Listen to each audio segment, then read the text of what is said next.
प्रश्न कर सकते हैं। मैं देख लेता हूं एक बार भैया अपने इस डैशबोर्ड पे अगर कोई साथी का प्रश्न है तो ले लेते हैं। जितने भी साथी हैं सबसे पहले मैं उनका धन्यवाद करता हूं। जय श्री राधे राधे। बहुत नॉलेजेबल। बिल्कुल अंकित जी, आपको ऐसे बहुत सारे विषयों पे भैया से जानकारी मिलेगी जो आपको नहीं पता है। तो आप निश्चित रूप से ये युवा संवाद का कार्यक्रम हमने इसीलिए रखा है। ये कोई राजनीतिक पटल या कोई पृष्ठभूमि नहीं है। ये केवल आपको मार्गदर्शित करने के लिए पेश पटल बनाया गया है। ये आईडी बनाई गई है कि अपने युवा को सही मार्गदर्शन मिले, क्योंकि हमने देखा है, हमने समझा है। भैया मैं आपको अपनी बात बताता हूं कि पहले जब हम लोग पढ़ते थे तो कहीं ना कहीं गार्जियनशिप कह सकते हैं, जो पेरेंट्स का रोल होता था वो एक सीमित भाव तक होता था, एक सीमित अवस्था तक जो अपने गार्जियंस होते थे। पर वो कहीं ना कहीं बहुत तेजी के साथ परिवर्तन हुआ। पहले के गार्जियन और अब के गार्जियंस में जमीन आसमान का फर्क आया है। तो भैया एक बार थोड़ा सा उस चीजों को जोड़ दीजिए, तो आज की युवा उस चीजों को भी जानेंगे और इससे भी अपने आप को टैली कर पाएंगे। देखिए, बहुत ही अच्छा प्रश्न। मैं आपको बताना चाहूंगा कि अच्छी पेरेंटिंग जो पहले की बात है और अब की पेरेंट्स, पहले क्या था कि समाज का भी भय था। आज जो मैंने बताया कि कुछ दिक्कतें भी आई हैं, डिजिटलाइजेशन होने से लोग एकांतवाद में हो गए। और पहले क्या था, बड़ा पारस्परिक संबंध होता था एक दूसरे से। किसी दूसरे का बच्चा कहीं गलत एंगल में देखा गया तो घर तक सूचना भेज दी जाती थी और पूरा गांव मालिक होता था, पूरा गांव गार्जियन होता था, पूरा कस्बा और पूरा समुदाय मालिक होता था। बिना जाति धर्म के किसी भी व्यक्तिगत कहीं भी एनिमिनेस हम वहां नहीं रखते थे। अभी क्या है कि अगर आप किसी के लड़के लड़की को कहीं गलत देख रहे हैं और आपने सूचना दे दी तो पहले आप बुरे बन जा रहे हैं, वहां तक बात। अच्छी पेरेंटिंग नहीं हो रही। पेरेंट के पास समय नहीं है अपने बच्चों की प्रॉपर काउंसलिंग करने के लिए।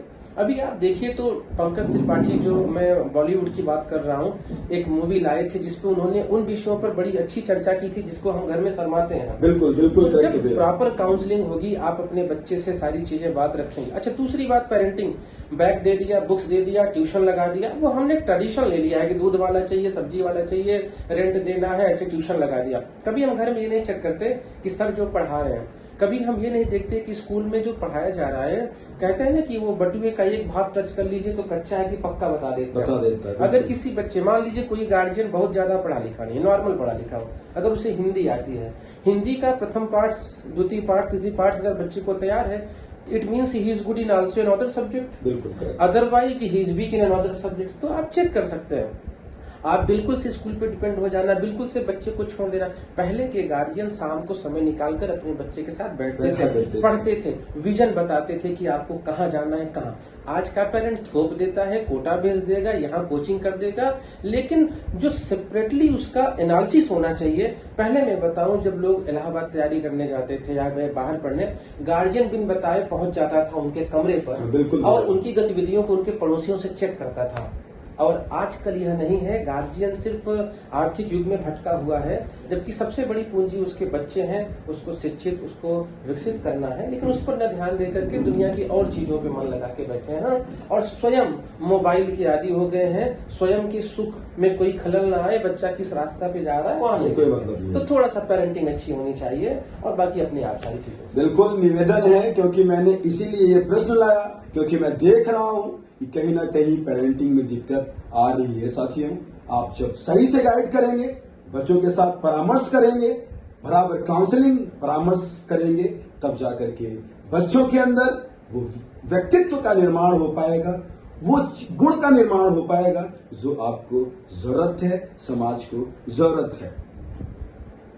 आर्यन, रानवी, आप समाज की युवा साथी हैं और आप प्रश्न पूछ सकते हैं, क्योंकि अगला प्रश्न आप सबके लिए है, सभी युवा के लिए है। भैया काफी देर से हमारे युवा साथी इंतजार भी कर रहे होंगे उस प्रश्न के लिए। हमारे पास केवल 3 प्रश्न और बचे हैं भैया। उससे पहले मैं एक प्रश्न लेता हूं। आगामी चुनाव भी है, तो कहीं ना कहीं हम लोग इससे भी अछूते नहीं है। तो भैया, आगामी त्रिस्तरीय जो पंचायत की चुनाव है, उसमें युवाओं की भागीदारी को आप कैसे देखते हैं? बिल्कुल, युवा ही सब कुछ है। ठीक है, कुछ हमारे सीनियर्स भी हैं हर जगह, बट बिना युवाओं के, मैंने कहा ना कि किसी भी राष्ट्र की तकदीर बदलने वाली नहीं है। क्योंकि एक आप ध्यान दीजिए कि आप सेलफोन यूज करते हैं, आप कोई टेक्नोलॉजी यूज करते हैं, तो शायद आपके गार्जियन उस लेवल पे नहीं रहते, आप कहीं ना कहीं उनको ट्रेंड करते हैं। करेक्ट भैया। तो कुछ और कहीं कहीं ऐसा होता है कि आप बहुत नॉलेजेबल हैं, लेकिन बिना घर में किसी जामवंत के, बिना घर में किसी बुजुर्ग के आप वहां असफल हो जाते हैं। तो बहुत ही अच्छा कनेक्टिंग है। जिन विषयों पे युवाओं को अच्छी जानकारी है वो अपने बड़ों को सलाह देंगे, और जहां बड़ों के आशीर्वाद और बड़ों के मार्गदर्शन की जरूरत है युवा उनसे लेंगे। लेकिन युवा अगर ये कहे कि मैं अकेले में परिपूर्ण हूं तो वो गलत है, क्योंकि बिल्कुल वो भटक जाएगा।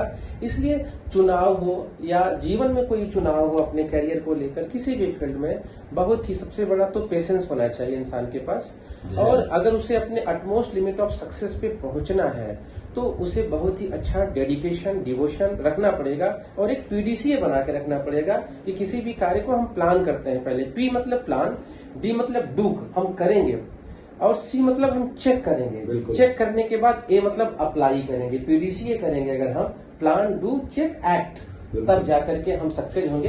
क्योंकि अगर आप कहीं भी देखिए, किसी भी प्लेटफॉर्म पे बिना प्रिपरेशन के अगर आप आते हैं तो न तो आप उस कार्य को ठीक से कर पाएंगे और न आने वाले लोगों को आप अच्छी सलाह दे पाएंगे। बिल्कुल करेक्ट।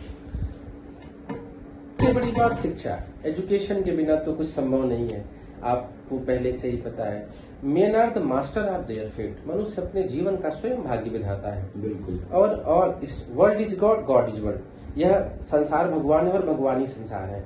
लेकिन शिक्षा के साथ अगर आप देखिए, शिक्षित व्यक्ति ही हर जगह, चाहे वो आध्यात्म में जोड़ सकता है। क्योंकि अगर आप किसी भी फील्ड में जाइए तो बिना शिक्षा के कोई भी कथावाचक अच्छी शिक्षा नहीं दे सकता है। बिल्कुल। तो बिना, अगर शिक्षा नहीं है, आध्यात्म प्रॉपर है और शिक्षा नहीं है तो भी अभाव है, एक परिपूर्ण नहीं हो पाता है। और शिक्षा है, आध्यात्म नहीं है तो बिल्कुल आप सनातन की चीजों को नहीं जोड़ पाएंगे। तो दोनों एक कॉम्प्लीमेंट है एक दूसरे के। शिक्षा बहुत इंपॉर्टेंट है, और स्पेशली हम तो कहेंगे कि जो बेसिक एजुकेशन है, जो किंडरगार्टन पद्धति है, प्ले ग्रुप, एलकेजी, यूकेजी, और अगर किसी बच्चे को 8वीं तक अच्छी फाउंडेशन अच्छी दे दी जाए उसको, तो निश्चित ही वो आगे जाएगा, युवा देश राष्ट्र निर्माण में सहयोग करेगा। और आध्यात्म से जोड़ करके, क्योंकि आध्यात्म सिर्फ पूजा पाठ की पद्धति नहीं है। कहीं न कहीं अगर हम राम जी के पुजारी हैं, हम कृष्ण जी के पुजारी हैं, हम विवेकानंद जी को मानते हैं, हम अपने सोशल रिफॉर्मर को मानते हैं, तो हमें ये एहसास रहता है कि राम जी ने मर्यादा स्थापित की है। बिल्कुल। कृष्ण जी ने कर्मयोग पे ध्यान दिया है, गीता से कर्म करने का। हमें वहां से अच्छी चीजें लेना है। जैसे कि आपको ये देखना है, हमें सनातन से जोड़ करके वहां से थोड़ा सा हम इंथुसियाज्म हमारे अंदर आता है, उत्साह आता है, हम मोटिवेट होते हैं, हम डायनामिक बनते हैं, हम डेडिकेट करते हैं किसी चीज को पाने के लिए। और अगर शिक्षा और आध्यात्म दोनों है तो मुझे लग रहा है कि वही सुपर पावर बन सकता है, फिर उसे कोई डिफीट नहीं कर सकता। बहुत बहुत अच्छा लगा भैया, क्योंकि मैं जरूर आपके साथ बैठा हूं, पर इतनी सटीक जानकारी आपसे मुझे मिल रहा है, वाकई ये हम लोगों का सौभाग्य है। सभी साथियों को मैं धन्यवाद भी कर रहा हूं कि आप सब जुड़ करके भैया को सुन रहे हैं। चलते चलते, चूंकि हम लोग काफी देर से जुड़े हुए हैं, चलते चलते कह सकता हूं कि एक प्रश्न नहीं है, भैया से एक निवेदन है कि युवा नेतृत्व के ऊपर, और आप जो संदेश देना चाहते हैं अपने युवाओं को, आप संदेश दें। उसके बाद भैया विदाई की घड़ी फिर आए। मुकेश जी, मैं